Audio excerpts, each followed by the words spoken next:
పల్నాడు జిల్లా స్థానిక కారంపుల్లలి లూథరన్ చర్చిలో ప్రేమ భక్తితో సంఘ పెద్దలు మరియు యూత్ ఆధ్వర్యంలో గుడ్ ఫ్రైడే వేడుకలు ఘనంగా నిర్వహించారు. ఈ రోజున ప్రభువైన యేసుక్రీస్తును శిలువపై వేలాడించిన రోజుగా గుర్తు చేసుకుంటూ క్రైస్తవులు ఈ రోజున ప్రత్యేక ప్రార్థన చేస్తారని మరియు యేసుక్రీస్తు త్యాగాన్ని స్మరించుకుంటారని, అలాగే క్రైస్తవ జనులు కొన్ని రోజులుగా చేసిన ఉపవాస దీక్షలు ఈ రోజున విరమిస్తారని, అలాగే కొన్ని ప్రాంతాల్లో గుడ్ ఫ్రైడే రోజున చర్చి నుండి శిలువ యాత్ర నిర్వహిస్తారని, ప్రజలు శిలువను మోస్తూ యేసుక్రీస్తు త్యాగాన్ని గుర్తు చేసుకుంటారని, యేసుక్రీస్తు త్యాగం ప్రేమ గురించి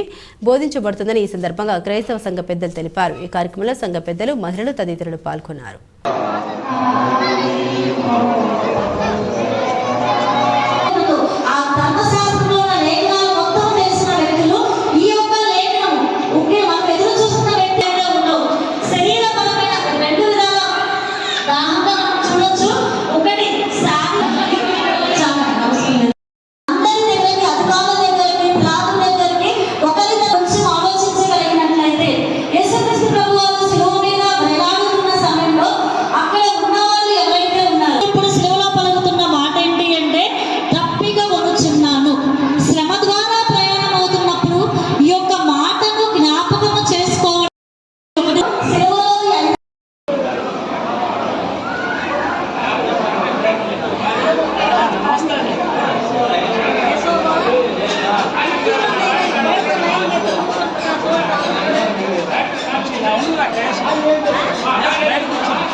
నేను ఇప్పుడు